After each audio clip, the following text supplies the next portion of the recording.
Okay, great. So welcome to the May Journal Club, everybody. I'm Twinkle. I'll be your host, and we have Jason, our co-host today. And this is going to be a little bit of a different journal club than we usually do. So today we're going to be talking about how to utilize scientific literature and AI. So we're going to be talking generally about scientific literature and understanding that. And then Jason's going to talk to us about how to utilize AI to interpret these things and to help us with writing and other kinds of things like that.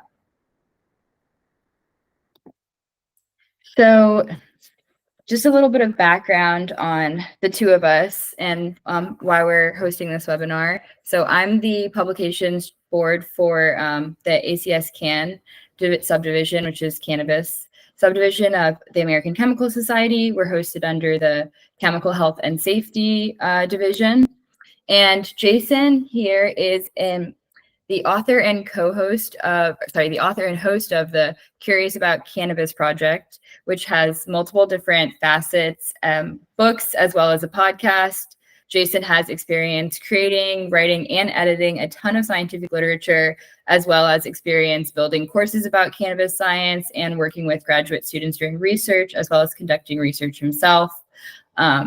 You can see a little bit more about his positions on this slide when he worked at the University of Mississippi in a federal research lab and some of his other endeavors. So Jason is a great resource for us to have about learning about how to research and also researching. So great. Thank you so much for joining us, Jason. Thanks for having me. Yes. And my name is Twinkle. Like I said, I'm the chair of the publications board. I graduated with a bachelor's in chemistry from Colorado State, and currently I'm a research scientist at Abstract Tech, where my role has given me a lot of experience and exposure to multiple different types of writing and publications, and also giving presentations. So being exposed to all these different kinds of research and literature, I kind of just wanted to make an effort to help demystify this and offer a forum for people to talk about this and give tips so that in the future, like anybody in the industry or anybody who's watching this could feel comfortable in giving a journal club presentation if they were asked to, maybe for CANN or just at your job or in other groups that you're a part of. My goal for this presentation is that anybody watching can feel comfortable and confident in reading literature after this, and also hopefully using tools to present literature to other people. So with that, we will get right into it. And the flow for the presentation today is I'm going to be talking about the types of literature and parts of literature and kind of active reading and critical thinking, just kind of setting up some questions. And then Jason is going to take over and he's going to talk about utilizing AI with that, the ethics and limitations of it, tools and how to use it best, and then different aspects that Jason's going to go over with AI. So that will hopefully be very informative for all of us. And then we'll just jump right in. So there are 3 different types of scientific literature that you might have seen. Primary literature, which is going to be original research papers, case studies, clinical trials. These are things that are going to be published in an academic or peer-reviewed journal. So that means that there are other outside resources that are looking into this research and looking into the validity of it before they publish it and submit it to the public. And then there's secondary literature, which would be like a review article, a meta-analysis, or an editorial. So these could be in a peer review publication or in peer reviewed journals, but they could also be published online without any peer review. They could be published in magazines without technical advisors. So this is another type of literature. And then there is tertiary literature, which would be like textbooks and encyclopedias, guides like that. So where you're looking for literature is really going to depend on what you're trying to get out of that literature. So if I'm looking for something that I can source that has references, I would probably be looking into all 3 of these different kinds and then evaluating them and seeing what I can take from them to add to my research. But the primary things that we're going to be discussing today are relevant to all different types of literature. And so there are a few different parts of literature, and they might look a little bit different depending on where they're published, but overall, all the information will be there, just labeled a little differently. So I've put stars next to some of the most important things that I think, and again, this is just my personal opinion on how I read literature and dissect literature. And so the goal of this is that hopefully you'll take some tips away from this, but you can also think critically about what ways work best for you and your learning style. And then using AI and other tools, how can you make your life easier and do that more efficiently? So if I was going to read a piece of literature, this is basically how I would do it. I would start with the abstract because that is the most concise summary of the research. So hopefully it will have all the main things that I need to know. And the things that I'm really looking for in the abstract are like a summary of the most important or significant pieces of the research. Basically, the authors want to put their most interesting foot forward in the abstract to grab the reader. So I'm looking to see what do they think is the most interesting thing in the abstract, and is that relevant to what I'm trying to get out of this article? So the abstract is a good summary. It'll be really brief, so it won't contain too much information. And then I'll be looking at the introduction. And so the introduction should be providing context for the research, background, for the reader to get familiar with this area of research. And so depending on how familiar I am with the subject matter depends on how I'm going to read this. So if I'm very familiar with the subject matter of this paper, I might just skim the introduction to make sure that I understand what the author is talking about and that I have a good grasp on what they're going to be researching in this and what kind of claims they're going to be making. If this is something that I'm totally not familiar with and I've never researched before, I'm going to want to read the introduction in more detail so that I can really understand later in the paper what the author is trying to explain to me, because they're setting everything up for me in the introduction. So they're really giving me a quick background lesson to try to understand the framework that their research exists in. So they're experts in their field, so they're trying to, in as little space as possible, give me all the information I need to get caught up to speed to how they ended up doing this research today. So if I'm not super familiar with the subject matter, I want to go through the introduction. I want to highlight things. I want to Google things. I want to look at the references that they've cited in their introduction to get a better understanding of why is this research relevant to what I'm doing, and is this something that's going to benefit the end goal of my research project by understanding this. And then, in all honesty, I would probably just briefly skip over the method section until later. I might skim it if it's something I'm familiar with, but if it's something I'm totally unfamiliar with, I would probably just hold off on reading the methods until I need to dig deeper into the paper. And then I'm going to be looking at the results. So what was uncovered through this research? And the results should really be objective statements about the outcome of the experiments and the data that they've done, provided. So in the results, I want to be doing kind of a similar thing where I'm highlighting, I'm trying to understand if they're presenting data, I really want to make sure that I can understand the data they're presenting. So if that means that I need to do a little bit more research, look back in the introduction to understand the experimental design and how they were able to collect this data, then I should be doing that when I'm reading the results to make sure that whatever they're presenting, I feel comfortable interpreting, because they're offering their own interpretation through this research, but I want to think about how I'm interpreting their research also with my context and my background. So the results then the discussion are going to be where I'm going to spend the majority of my time when I'm reading this paper, because they're putting all the good experimental data in there and their conclusions and their relevance and significance into the second half of the paper. So I'm going to spend the majority of my time there. And then I'm going to read the discussion. And so depending on the journal and the author that's writing it, these last 3 sections could be mashed together into 2 sections or 1 section. But the discussion and the conclusion should basically have the significance and the interpretation of the research. So not only did they tell me in the results what their data was, but now they're going to tell me why that data is important and what significance that has outside of this research. So a lot of times with science research, we're making small discoveries that apply to big concepts. And so we always want to try to connect back our small discoveries, not that they're small, but they're just niche and very specific.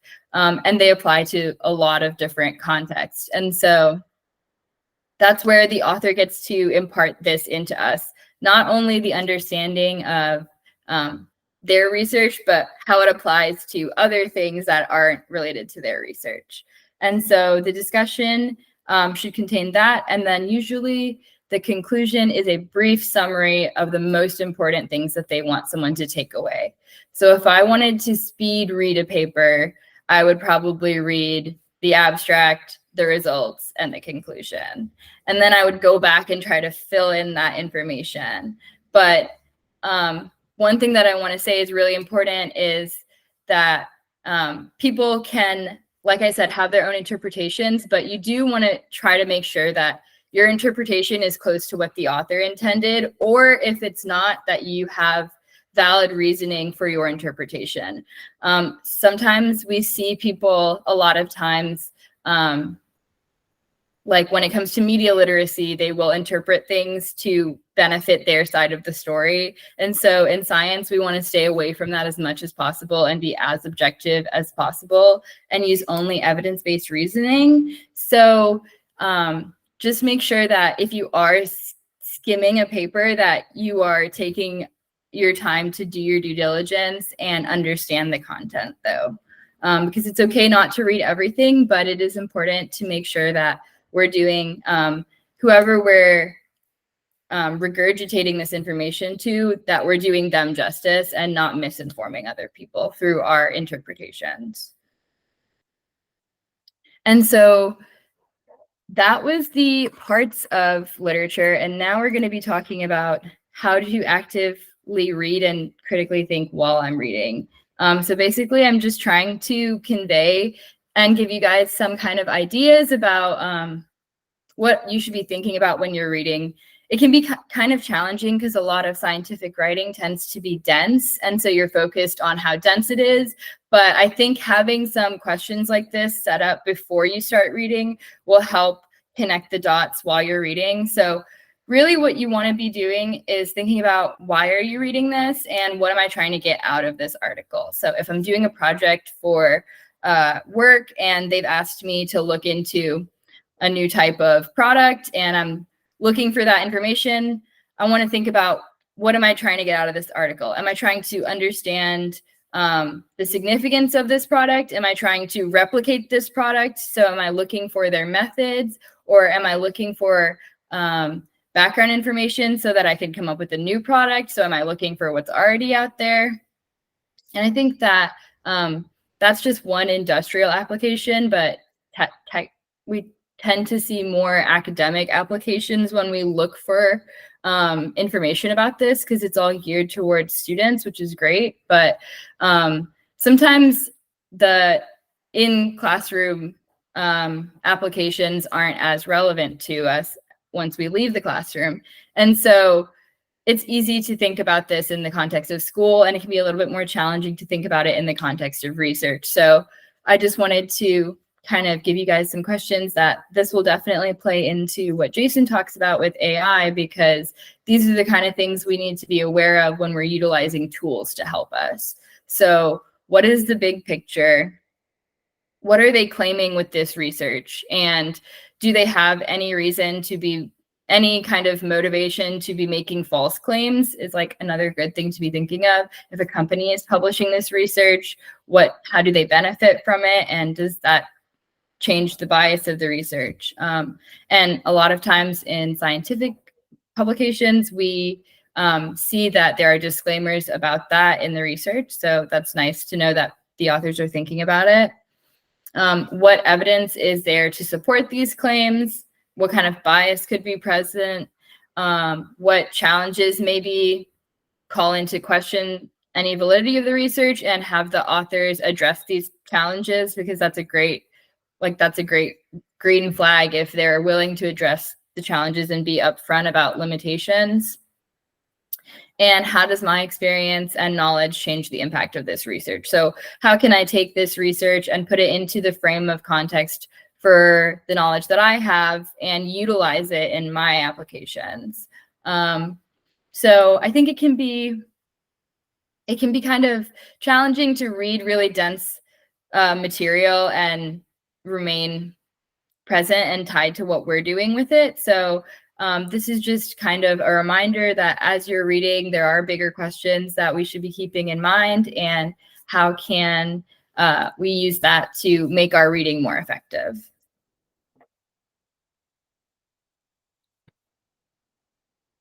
And then I will pass it off to Jason now. Awesome, thanks.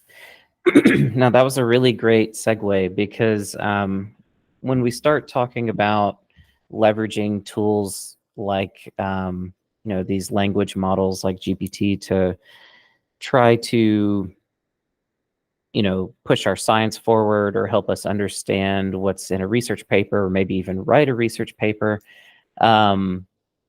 it's very critical that we start at like those core kind of philosophical questions that Twinkle was just had a list of, like, what's the point? What claims are actually being made? How does that connect to the actual data that is here? How do we communicate? How do we talk about this information in a way that is representative and doesn't misrepresent what was actually seen or shown? And there are times, when you read enough papers, you find papers where the abstract paints one picture, and then when you dive into the data, a different narrative emerges, and you're like, okay, this is doesn't quite align. So what Twinkle mentioned about the like the conclusions and discussions, and while it's important to read those, but then thinking critically of like going back to the data, do those completely align? It's surprising sometimes when they don't. So developing these critical thinking skills is really what this whole talk is about. It's about approaching scientific literature with a certain context and frame of mind. And really the tools, even though I'm going to be talking about these AI tools, the tools are still really your brain and the critical thinking that you bring into it, because your success with AI completely hinges on your ability to think critically and ask good questions, and be able to be very detailed and refined in how you communicate and that sort of thing. So with that, before I really get into some of the more exciting aspects of leveraging AI, I'll of course have to start with talking about the ethical component, because it's huge, and it's a really big issue right now, because these AI tools, a lot of them are so early, and there are very few regulations around how the information used to train these models is handled. There are a number of kind of pitfalls that you have to be aware of before you start kind of navigating this terrain. And in the context of research papers particularly, and a lot of the stuff I write about AI on here, it's geared towards research papers, but it can apply to the use of AI and all sorts of other things too. But one of the big things, if you just jump on ChatGPT and start asking it questions, it'll give you great sounding information that sounds good, because that's the whole point of these language models, is they have the ability to do some reasoning, but ultimately they are designed to produce words that sound good together and are relatively as accurate as possible based on how it's trained. So first of all, if the model you're using is not trained to provide you citations like just the core ChatGPT model, well, it's going to give you information and you don't know where that information is coming from. So there's an issue of just properly understanding the source of the AI generated information.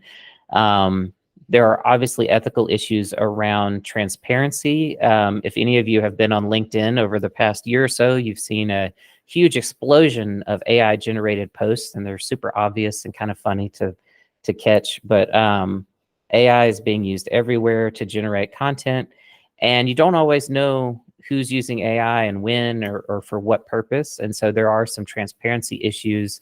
In general, it's a good idea to let people know if a work that you're putting out into the world has been largely influenced by AI or generated by AI. It's considered a nice thing to let people know that. There's also issues around data protection. So it's unclear how some of the information you give to an AI system is used.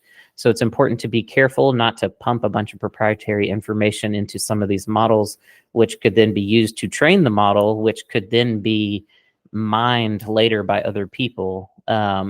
So there are some issues around data protection. You want to be careful about what you put into these systems. And all of these systems have inherent biases based on how they're trained and what sort of what's called bias training is done with these systems. So there are people that, like at OpenAI and other places, that have full-time jobs just focused on trying to identify and minimize certain types of biases in these AI systems. It's a huge task, and there's still a long way to go. So all of the responses you get from an AI system carry all of the biases in the data sets for which it's trained, and it's always limited to the data set from which it's trained. So you just always have to remember that these things cannot think outside the box. They are entirely limited to whatever box they've been put in. And so you just have to really be careful, and you have to be able to think critically about the responses you're getting. So I just wanted to start with that bit, and we'll move on to the next slide. I don't know if I have the ability to control it. There we go. Yeah, so just kind of honing in on what I just said. GPT is a language model. Some things that especially scientists and science-forward folks like to do when they jump on some of these AI systems is to throw computations at them. And while these language models like ChatGPT can do some calculations and computations, it's very unreliable. There are models that are trained to do it, but if you work with AI enough, you will see that even relatively simple algebra, it can start to mess up on if it gets a little confused about the inputs it's receiving and its memory and other things like that. So just remember, it's a language model, not for computation, although it can do some. Also, these models have limited memory. And so if you're trying to pack a bunch of information in there and then asking for feedback, there's going to be limitations with that as well. And you may be receiving feedback based on a very small chunk of information rather than the whole thing you submitted. So it's little nuances to keep track of. So now getting into kind of the meat of things, when you're trying to do research or critically evaluate scientific papers with ChatGPT or other GPT models, like I said before, what you get out of it is going to be, relatively the level of quality of the question you ask. It's kind of like having access to the magic genie. You've rubbed the lamp and you have the magic genie in front of you. You better be very careful what you wish for, because small little, things that you didn't quite foresee in the words you use can really throw these things off completely and make it harder to get the type of information or the quality of information or presentation of information that you're trying to get. So some of the big things that I put here, some tips, things to be thinking about. First of all, what is it you're wanting to get out of this AI model? And you need to think very, very critically about what that is. What is the output you're really trying to get? Like I said, you got to be very specific and detailed. Tell it what type of formatting you want the information to be presented in. Sometimes it's very useful to have information presented in a table versus bullet point formats versus, a kind of paragraph narrative. These models are capable of doing all of that. You just have to tell it what you need and be very specific. For instance, like if you wanted to push out a bunch of information in a table format, you don't just say, compare these two articles and do a compare contrast, put it in a table format. That might work, but it would be way better to say all of that and then say, okay, column A is going to be for, this variable of this bit of information, column B is for this, column C is for this, like really be defined. And then it will work within those parameters and give you something that's a lot easier to use. It's good to give an AI system examples of what you're looking for. Believe it or not, it can kind of pick out patterns in those examples and then use those to try to give you the information that you're looking for. You can tell it to limit its responses to word counts, paragraph counts, all of that sort of thing, which can be very useful because sometimes if you're not careful, some of these AI models will really ramble. They'll give you way too much information and be, just go in a lot of directions that aren't very useful. So you might want to make it more concise or, so there are examples like that I'll bring up in a bit, but where if you get like a whole essay of text from it and you're like, no, I really just need like these core points and I need it in 150 words, it can do that too. Asking it to critique itself. So don't just accept when you're putting together the prompt, you can tell it to check its own work. It doesn't always work, but it's better than just letting it kind of go without performing a check. So when you're putting together your prompt, you can add something at the end that says, be sure that all of the information you provide is as technically accurate as you're able to confirm, et cetera, et cetera. So it can provide a little bit of a quality check on the information it's given you at the front end. I also recommend doing a follow-up prompt to have it critique its own work again, because sometimes it misses things. But you can always have AI critique itself and refine itself, which is useful. And you can build that into the prompts.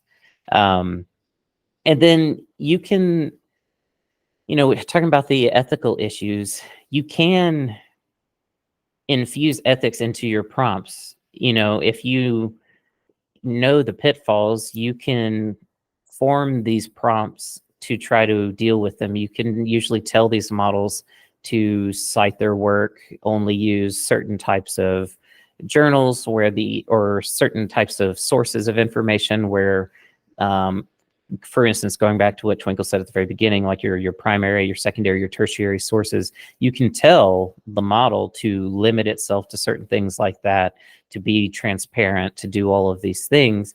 Again, not always accurate. Sometimes it makes stuff up. Sometimes it will make up research papers that don't exist and say, like, here's my citation. So you do have to check these things, but there are ways to make it more accurate and more transparent than it would be just kind of out of the box.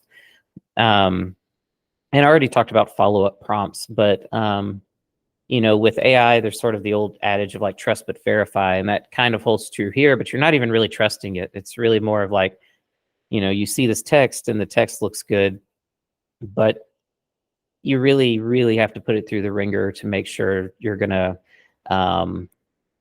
take that information and share it with anybody else. I wish I had some examples of some of the funny mistakes I've seen. And I'm sure I've made some too, but on LinkedIn and stuff, things people have posted. Now, here's some examples of use cases for AI. So let's say you're maybe a researcher wanting to put together a new research question to drive, a new project or something, or a student that's working on a paper or something. Some different things you could do is try to use AI to think of new research questions that are maybe underserved, try to compare different perspectives, try to find gaps in the literature, that sort of thing. These are really good use cases for AI, particularly for AI models that have been trained for looking at peer-reviewed research, which I'm going to show you at the end here, some models and tools that are kind of at right now the most reliable to do that with. I wouldn't recommend just straight up out of normal ChatGPT just doing this, but there are free models you can use that will make this much more straightforward and like focus on Google Scholar and other sources to find publicly available scientific research and that kind of thing. So you see some kind of examples of some different prompts here, some that I threw in here that are more like cannabis science focused, but research the recent advancements in cannabinoid extraction techniques, including peer-reviewed scientific publications found on PubMed. Generate 5 innovative research questions that could explore new methods for enhancing the purity and potency of cannabis extracts. And you'll notice like some of the detail that's in there. I'm telling it to research, which newer models today, when they see the word research, that usually means like do a web search. I would refine that and tell it like explicitly do thorough research online or something like that. I told it PubMed, so it's going to be really focusing on studies that show up on PubMed, et cetera. Some other examples here: summarize key findings from the latest 20 papers on CBD and highlight common trends. Stuff like that, just kind of get you thinking of ways you can kind of push AI to kind of do some cool things with publicly available information that's out there. Go on to the next slide there. So for analysis, there's all sorts of things you can do for data analysis. One really common thing is AutoML, which is from Google. That is basically their machine learning, like customizable program where you can do all sorts of stuff. I'm not going to spend much time on this at all, but for those of you that need statistics and things like that, this, AutoML utilizes not just GPT, but other forms of AI and machine learning and stuff to make sure that it's accurate. So if you have interest in leveraging AI for data analysis, AutoML is a good option there. And then so getting to what a lot of people are thinking about, which is like reading and writing these papers. So obviously for students watching this or listening to this later, using AI to write papers has become huge. I have so many friends of mine that are professors and high school teachers and things like that that have asked me what to do because of all of the AI papers that are coming out. And I mean, one thing is there are tools out there to check to see if AI wrote a paper, and they work fairly well. So there's that. You can use AI against AI. But for any of you that plan on using AI for writing a research paper, which I think there is a place for it, here are some things to be aware of. First of all, I mentioned before, you don't always know where information is coming from or what the citations are really behind the information it's giving you. So when AI gives you information, it's entirely possible that if you regurgitate that information in a publication, you might inadvertently plagiarize somebody without knowing it. And just because you don't know doesn't make it okay. And this is actually something, again, you can use AI to check for. You can actually use AI to check for plagiarism from AI generated text. So when you learn how to use all of the tools well enough, you can really avoid these things. But it's important to know you can inadvertently plagiarize content. AI makes stuff up that sounds good. I already told you that. One of the things that worries me the most is the over-reliance on AI-generated written content, that it stifles some amount of creativity and critical thinking if it's used improperly. Now, I think there's a ton of creativity and critical thinking that goes into using AI when used properly.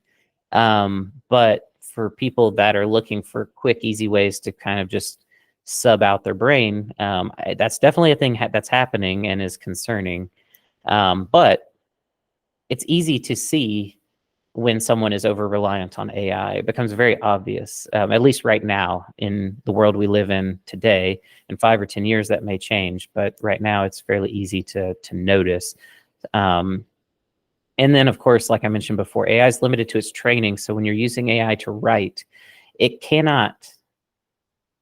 really cannot produce new information or new content. It's stuck to what it's trained for. So it can be a good writing assistant, but your brain will always be better at generating new ideas and creative ideas than the AI will be.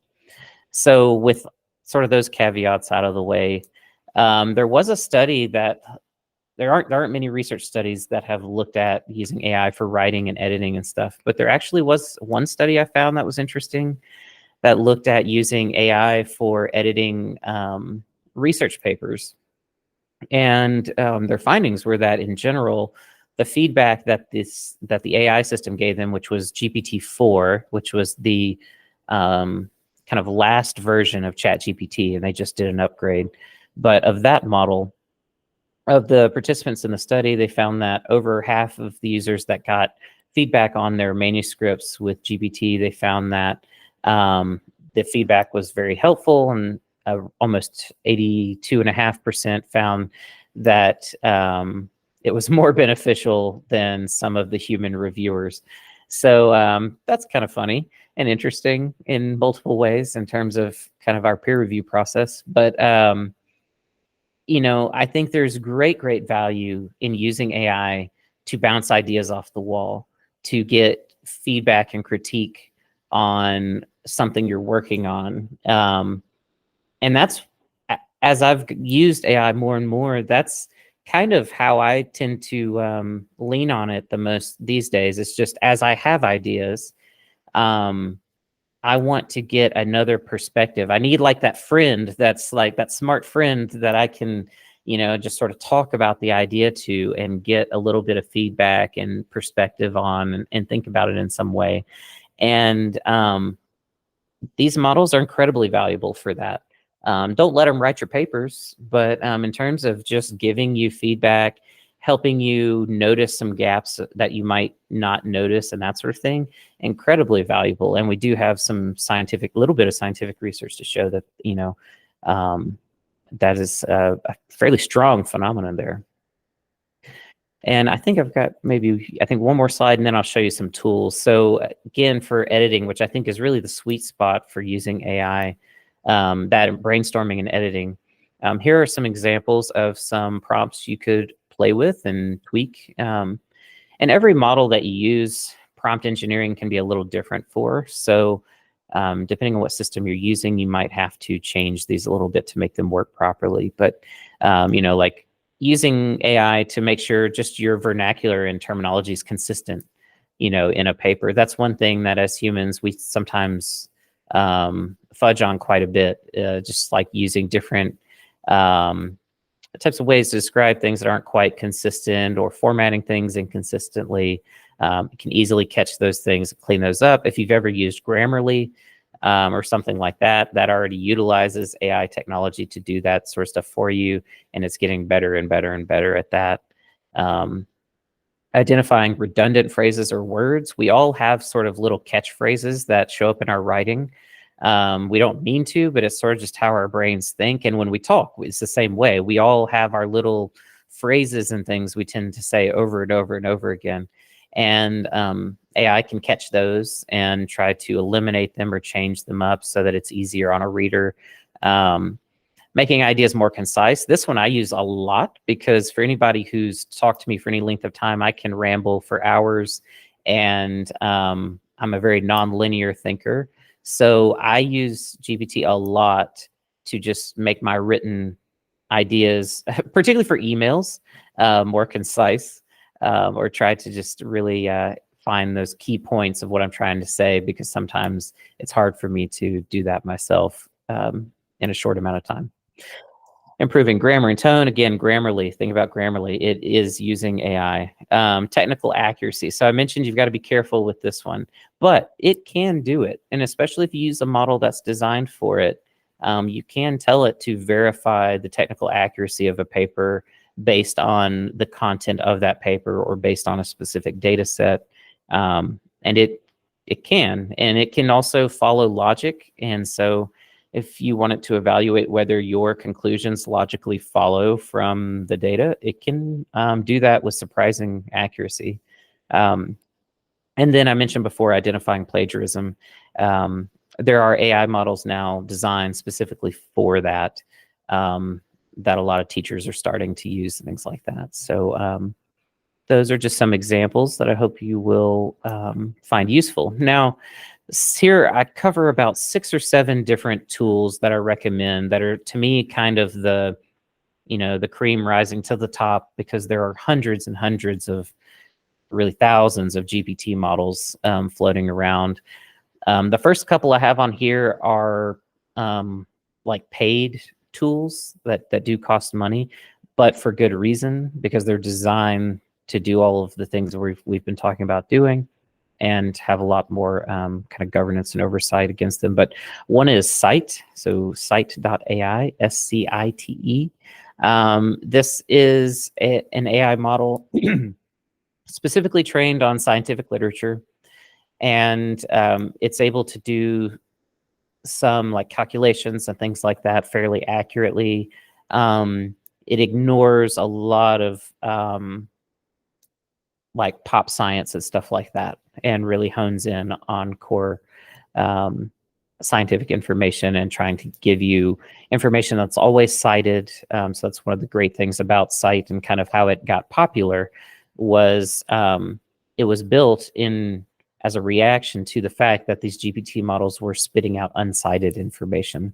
So really good tool there that I recommend checking out. The next one that I have on here is similar to Scite, but has some extra tools. We'll go to the next slide there. I'm waiting for it to show up on my end here. Because the next one I have on there is called SciSpace, which is... Sorry, give me 1 second. Yeah, it's okay.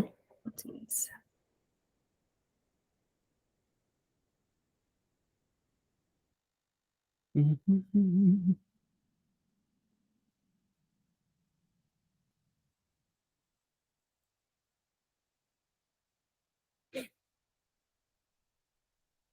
if I need to, I can share from my end too, if that makes it easier. Yep, there it is.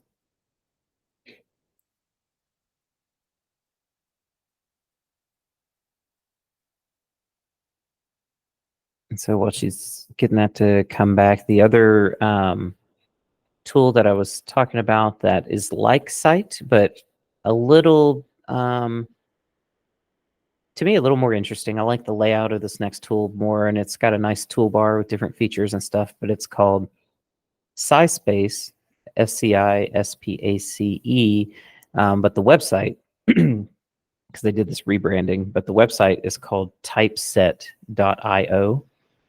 There it is right there. Good deal. And as you can see here, I kind of made a little image here to show you the different tools that they have, but you can upload a PDF and ask questions based on just that PDF. So if you had a scientific publication that you had the PDF for, you could upload it, and then you would have a essentially a GPT model that is specifically focused on the content of that paper, and will try to ignore a lot of outside content. It's not always perfect, but it's a really handy tool. And I've used something similar to make like a quick version of a GPT model based on my Curious About Cannabis book, to ask cannabis science questions too, and things like that. If anyone's interested in trying out, can ask me about it later. But you can also do things. You see it's got extract data, so it can pull data tables out and stuff. It can paraphrase. It's got all sorts of different kind of tools it's designed to offer. And then just like the other one that I showed you first, it's all trained very specifically on scientific literature.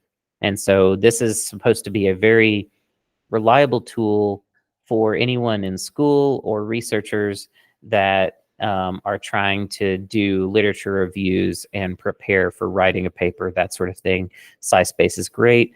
There's a small subscription fee to access it, but if you're actively writing a lot or doing a lot of kind of digestion of lots of research and that sort of thing, I recommend it. It's a cool tool.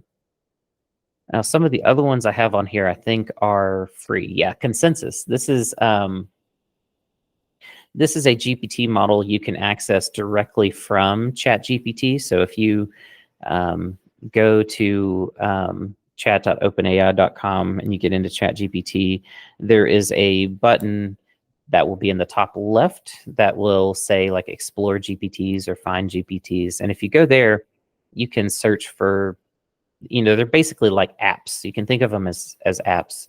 And Consensus is the most trusted one of these that's designed for scientific research that is freely available through ChatGPT. So if you're on a budget and looking for the best tool you can use, and you've got access to ChatGPT already, you can load Consensus right now and start diving in. And in general, it's focused on scientific literature. It's not going to be quite as good as SciSpace, but it's pretty darn good. It's really, really good, to the point that I really don't, unless I have very specific needs, I don't really find the need to use Scite or SciSpace at all. And that's also because I'm cheap. But if I find free tools that work, we stick with those. And so Consensus is great. Scholar AI would be the next rung down, I would say. It's also used a lot. Scholar AI came, if I remember correctly, I saw Scholar AI show up before Consensus, and I've played around with it quite a bit.